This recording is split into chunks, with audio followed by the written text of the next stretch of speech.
नमस्कार सभी को दोस्तों। आज के वीडियो में हम बात करेंगे डिपार्टमेंट ऑफ जेल हरियाणा द्वारा निकाली गई भर्ती के बारे में। दोस्तों, इस भर्ती का फार्म आपको कैसे भरना है और क्या क्या डॉक्यूमेंट आपको इस फार्म के साथ लगाने हैं, इसकी पूरी जानकारी हम इस वीडियो में देखेंगे। तो दोस्तों, जैसा कि आप देख रहे हैं, सभी जातियों के लिए भर्ती है, जिसके लिए साक्षात्कार तिथि 4 जुलाई 2023 है। यानी कि आपको फार्म भरकर डाक द्वारा नहीं भेजना है। साक्षात्कार दिनांक यानी 4 जुलाई को आपको अपने फार्म के साथ जिस भी जिला जेल में आप भर्ती देखना चाहते हैं वहां पर आपको जाना है। आगे बात करें पदों की, तो यहाँ पर आपके सहकर्मी शिक्षक यानी पीर एजुकेटर, काउंसलर और कोऑर्डिनेटर के पदों पर यह भर्ती की जा रही है, जिसके लिए पुरुष और महिला दोनों ही अपना ऑफलाइन आवेदन लेकर आ सकते हैं। योग्यता की बात करें तो आवेदक साक्षर 8वीं पास स्नातक हो और उसके पास अन्य योग्यताएं जो भी पद से संबंधित मांगी गई है वह होनी चाहिए। पूरी तरह से यह भर्ती आपकी निःशुल्क रहने वाली है। तो दोस्तों, बात करें आगे, देखिए सहकर्मी शिक्षक यानी पीर एजुकेटर। पीर एजुकेटर के यहाँ पर 3 पद हैं, जिसके लिए आपकी आयु है वह कम से कम 18 से 42 वर्ष होनी चाहिए। वेतनमान की बात करें तो यहाँ पर 10,000 वेतन आपको मासिक दिया जाएगा, क्योंकि भर्ती है यह संविदा आधार पर की जा रही है, परमानेंट भर्ती है नहीं है। इसके लिए आपकी योग्यता है वह साक्षर यानी कि आपको पढ़ना लिखना आना चाहिए और आप 1-2 वर्ष के परहेज सहित एक्स ड्रग यूजर हों। दूसरे पद की बात करें तो काउंसलर, साइकोलॉजिस्ट, सोशल वर्कर या कम्युनिटी वर्कर के ये पद हैं, जिसमें कुल 4 पद हैं। आयु की बात करें तो 18 से 42 वर्ष है और वेतनमान यहाँ पर आपको 25,000 रुपये महीना दिया जा रहा है, जिसके लिए आपकी योग्यता है वह कम से कम स्नातक पास होनी चाहिए। इसके साथ ही आपको 3 वर्ष का अनुभव भी होना चाहिए और NISD द्वारा डी एडिक्शन का कम से कम 3 महीने का ट्रेनिंग का सर्टिफिकेट भी आपके पास होना चाहिए और आपको अंग्रेजी का भी ज्ञान होना चाहिए, तो ही आप काउंसलर के पद के लिए आवेदन कर सकते हैं। इसके अलावा अगले पद के लिए बात करें तो प्रोजेक्ट कोऑर्डिनेटर, कुल 1 पद यहाँ पर है, जिसके लिए आयु है आपकी 18 से 42 वर्ष। वेतनमान की बात करें तो 30,000 रुपये मासिक यहाँ पर आपको वेतन दिया जाएगा। योग्यता की बात करें तो स्नातक पास होना चाहिए और कम से कम 3 वर्ष का अनुभव और कंप्यूटर का ज्ञान आपको यहाँ पर होना चाहिए। दोस्तों, आवेदन आपको किस प्रकार से करना है, तो यदि आप इस भर्ती को देखना चाहते हैं तो आपको 4 जुलाई को 9 बजे है वह अपने फार्म और सभी ओरिजिनल डॉक्यूमेंट और फोटोकॉपी के साथ सेंट्रल जेल भिवानी या central jail Ambala, central jail Narnaul, central jail Faridabad, central jail Gurugram या सेंट्रल जेल सिरसा, इनमें से जिस भी पते पर आपको भर्ती देखनी है उस जेल कार्यालय में आप सुबह 9 बजे 4 जुलाई को अपने सभी प्रमाण पत्रों और फॉर्म के साथ उपस्थित हो सकते हैं। किस भर्ती के लिए आप किस जेल में जा सकते हैं, जिला जेल में, तो देखिए, जैसे आप सहकर्मी शिक्षक के लिए आवेदन करते हैं, क्रम नंबर 1 यानी कि सहकर्मी शिक्षक क्रम नंबर 1, तो सहकर्मी शिक्षक के लिए आप नारनौल, गुरुग्राम या फरीदाबाद जिला जेल में भर्ती के लिए जा सकते हैं। ऐसे ही बात करें काउंसलर सोशल वर्कर, इसका क्रम नंबर है 2, तो 2 का पद है आपका या तो सेंट्रल जेल भिवानी में या फिर जिला जेल सिरसा में या फिर जिला जेल अम्बाला में, यानी कि इन 3 जिला जेल में ही आप काउंसलर के पद के लिए जा सकते हैं। प्रोजेक्ट कोऑर्डिनेटर की बात करें तो यह 3 नंबर का पद है और इसका पद केवल यहीं पर रिक्त है, यानी कि जिला जेल अम्बाला। यदि आप प्रोजेक्टर कोऑर्डिनेटर के लिए फार्म भरना चाहते हैं तो जिला जेल अम्बाला में ही आपको भर्ती के लिए जाना होगा। आवेदन के साथ आपको कौन कौन से दस्तावेज लगाने हैं, तो देखिए, आपको अपने फार्म के साथ है जो डॉक्यूमेंट लगाने हैं वो सभी, एक तो आपको ओरिजिनल लेके जाने और फोटोकॉपी की बात करें तो जो भी आपके डॉक्यूमेंट हैं एजुकेशन क्वालिफिकेशन के वह सभी आपको फोटोकॉपी लेके जाने हैं। यदि आप आरक्षित वर्ग से संबंधित है तो फिर आपको जाति का प्रमाण पत्र भी लेकर जाना है। जिन पद के लिए अनुभव जरूरी है उन पद के लिए आपको अनुभव प्रमाण पत्र भी साथ में लेकर जाना है।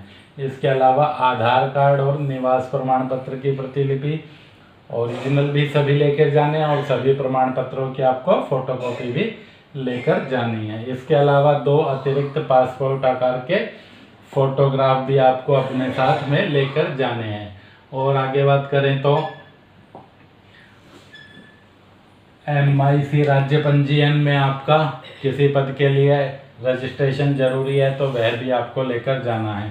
जिन पदों के लिए कंप्यूटर योग्यता मांगी गई है उनमें आपको कंप्यूटर प्रमाण पत्र की प्रति भी लेकर जानी है। इसके अलावा अन्य कोई भी प्रमाण पत्र जो आपका पद से संबंधित है वह सभी आपको साक्षात्कार के लिए दिनांक 4 जुलाई को सुबह 9 बजे जिस भी जेल में आप भर्ती देखने जा रहे हैं वहाँ पर लेकर आपको जाना है। दोस्तों, इन पदों पर भर्ती है यह पूरी तरह अनुबंध आधार पर की जा रही है और सिर्फ 6 माह के लिए ही यह पद भरे जा रहे हैं। आपको साक्षात्कार के लिए किसी भी प्रकार का कोई HRA या किसी भी प्रकार का और कोई ट्रैवलिंग अलाउंस यहाँ पर नहीं दिया जाएगा। साक्षात्कार के लिए आपको अपना आवेदन पत्र लेके जाना है और सभी डॉक्यूमेंट की फोटोकॉपी और सभी डॉक्यूमेंट मूल रूप से लेकर जाने हैं। भर्ती के संबंध में यदि आप इस विज्ञापन को देखना चाहें तो इस विज्ञापन को आप 20 जून के दैनिक ट्रिब्यून गुरुग्राम में देख सकते हैं। अन्य समाचार पत्रों में भी यह विज्ञापन प्रकाशित हुआ है, उनमें भी आप इसे देख सकते हैं।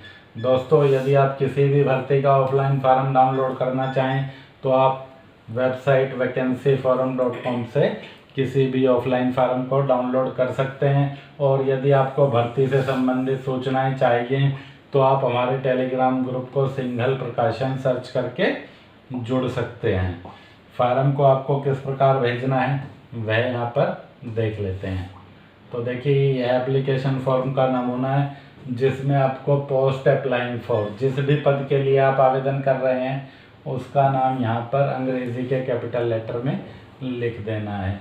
यहाँ पर आपको अपनी एक फ़ोटो चिपका देनी है और उस पर अपना हस्ताक्षर कर देना है। इसी तरह कॉलम नंबर 2 में आपको अपना नाम और सेक्स, पुरुष हैं तो मेल, महिला हैं तो फीमेल लिख देना है। कॉलम नंबर 3 में आपको फादर नेम और मदर नेम लिख देना है। कॉलम नंबर 4 की बात करें तो यदि आप विवाहित आवेदक हैं, पुरुष है तो आप अपनी पत्नी का नाम और यदि आप महिला हैं तो अपने पति का नाम कॉलम नंबर 4 में आप लिख सकते हैं। कॉलम नंबर 5 की बात करें तो डेट ऑफ बर्थ आपको यहाँ पर लिखनी है और कितने साल की आयु आपकी हो गई है वह आपको इस कॉलम में भर देनी है।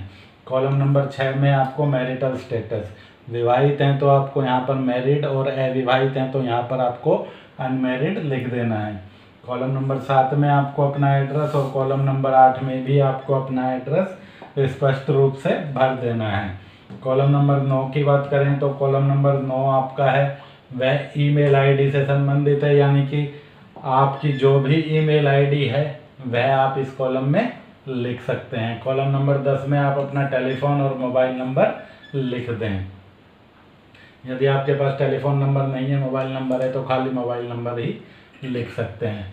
कॉलम नंबर 11 में आपको क्वालिफ़िकेशन जो भी आपकी है, जिस भी बोर्ड या यूनिवर्सिटी से है, किस ईयर में आपने वह योग्यता प्राप्त की है, कितने प्रतिशत मार्क्स आए, यह सारा विवरण इसमें आपको भर देना है। और प्रूफ टू बी अटैच्ड यानी मार्कशीट और डिग्री सर्टिफिकेट आपको लेकर साथ में जाना है। कॉलम नंबर 12 की बात करें तो कंप्यूटर स्किल, यदि working knowledge of MS office और ईमेल है तो यहाँ पर आपको टिक कर देना है, वरना नो पर टिक कर देना है। इसी प्रकार having knowledge of Hindi English typing, यदि आप हिंदी इंग्लिश टाइपिंग जानते हैं तो यस पर टिक कर दें, वरना नो पर आप यहाँ पर टिक कर सकते हैं। इसके बाद अगले कॉलम में बात करें तो एक्सपीरियंस, यदि आपके पास पद से संबंधित कोई एक्सपीरियंस है तो पद का नाम, जिस भी पद पर आपने काम किया है, नेम ऑफ इंस्टीट्यूशन ऑर्गेनाइजेशन, जिस भी संस्थान में आपने काम किया है उसका नाम, नेचर ऑफ वर्क, आपके कार्य की प्रकृति क्या थी और कब से कब तक आपने काम किया है, यह सारा विवरण इस कॉलम में आपको भर देना है। एनी अदर इन्फॉर्मेशन, यदि आपने ऊपर जो सूचनाएं भरी हैं इसके अलावा आप अन्य कोई सूचना इस फार्म में देना चाहते हैं तो उसका विवरण आपको इस कॉलम में भर देना है। इसके बाद नीचे बात करें तो डेट में जिस भी 4 जुलाई आप डाल सकते हैं। प्लेस में आप अपने गांव शहर का नाम डाल सकते हैं और सिग्नेचर ऑफ कैंडिडेट पे आप अपना हस्ताक्षर कर दें। तो दोस्तों फार्म के सभी कॉलम आपको आशा है कि सही से समझ में आ गए होंगे। फिर भी यदि आपका कोई क्वेश्चन रहता है तो आप हमें वीडियो के कमेंट सेक्शन में कमेंट करके पूछ सकते हैं। मिलते हैं जल्द ही अगली वीडियो में। जय हिंद, जय भारत।